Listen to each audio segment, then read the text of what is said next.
I'm just going for a quick walk for the rain. Um, just thinking that it's not always uh, smooth sailing when dealing with spiritual things, because everything has spiritual roots. A lot of times we're so stubborn. We can be so stubborn when it comes to um,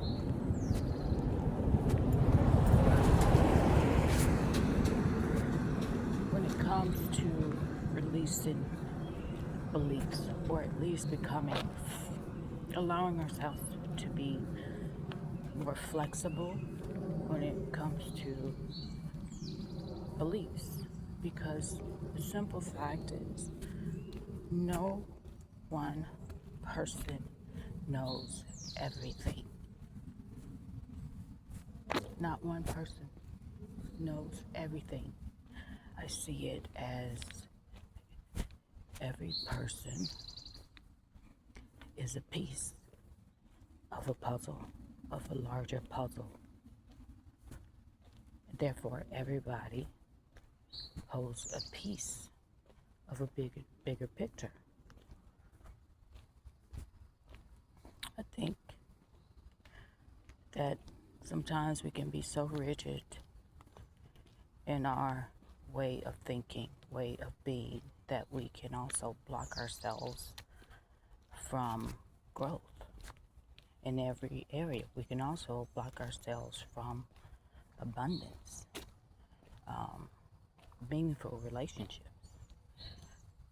because we're so stubborn.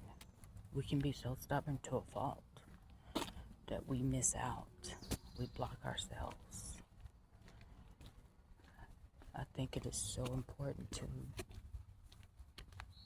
remember that we're all still learning, regardless of how old you may be, regardless of age, regardless of life experience. Life experiences that, that there's always room to learn, to grow, because no one knows everything. And to remain open about it, to remain open-minded about it.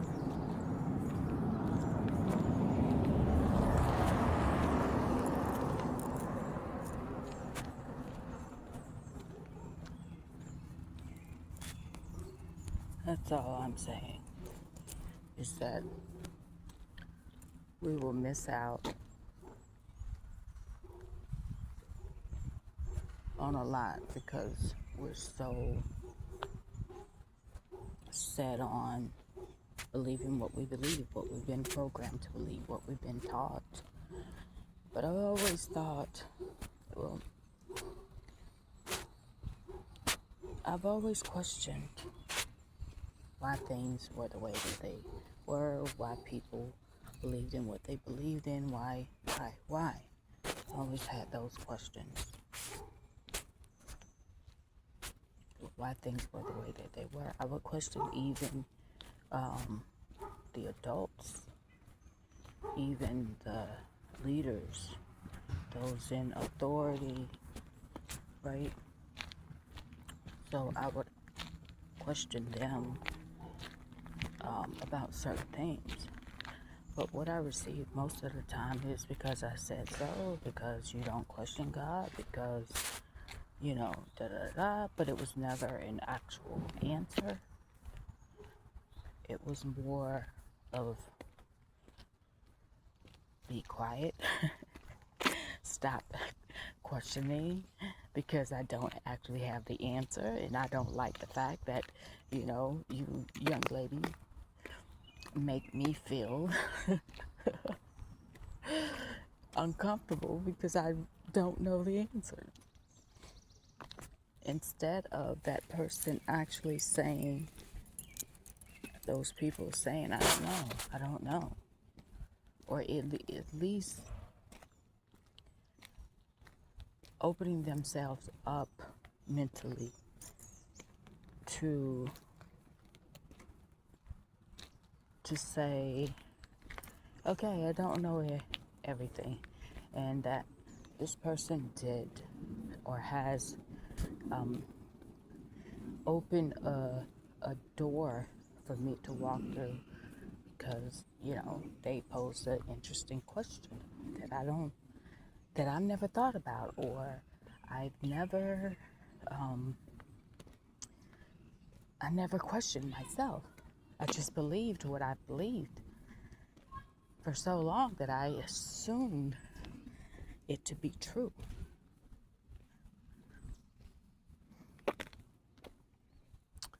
But that is not how true growth is. I mean, to me, I don't think that's how true growth is. How can you possibly grow, truly? How can you possibly grow? And without questioning, without becoming uncomfortable with the things that you have assumed to be true.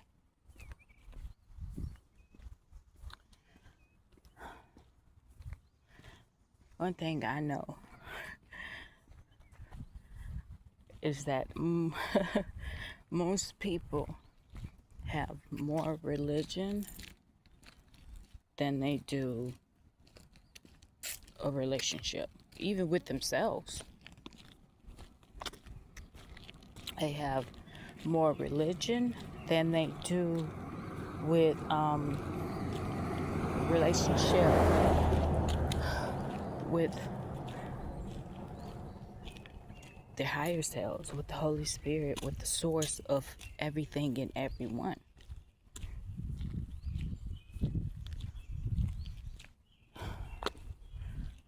And some people are so defiant about holding on to these beliefs, but don't even actually have holding on to these beliefs that are based off pure assumptions, assuming that what was written, what they've been told, is absolute truth.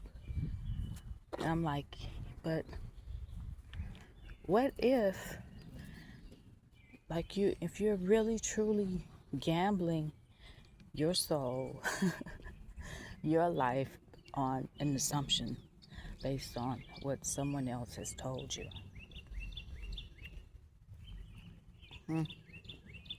It's quite dangerous. But my whole point is that no one is a spiritual world. We're dealing with many realms and dimensions and universes, and not one person knows it all. Not Dolores Cannon, not Billy Carson, not Alan Watts, not Neville Gardner. You get what I'm saying? Like, not everyone, no one person knows it all. So be open to being a student, to learning something new, to questioning. But until every human began to go within, like truly within themselves, and have more of a relationship and self-awareness about themselves, with themselves, and with Source. Some call it Holy Spirit, God, whatever, but I'm talking about Source of everything and everyone. And I mean, since the beginning of time, there's a source. Some call it the Big Bang Theory, but whatever. There's a source to it, to everything. So until we stop looking outside of ourselves and start to look within ourselves and truly become self-aware why we think what we think, why we believe what we believe, why do we feel the way that we feel, like all the real questions. Why do we react or respond the way that we do? Why we use the words, the tones that we do? Why do we pass judgment on others? Like, truly. Because to me, judgment is nothing but a lack of clarity about a person, a circumstance, or situation. And most people who judge feel like somehow, some way that they know better. And somehow that makes them feel better about themselves, their lives, by judging someone else. Anyway, I just feel like I'm rambling. Right? Not anymore at this point. So, anyway, just sharing my thoughts, my perspective, whatever. Till next time, take care.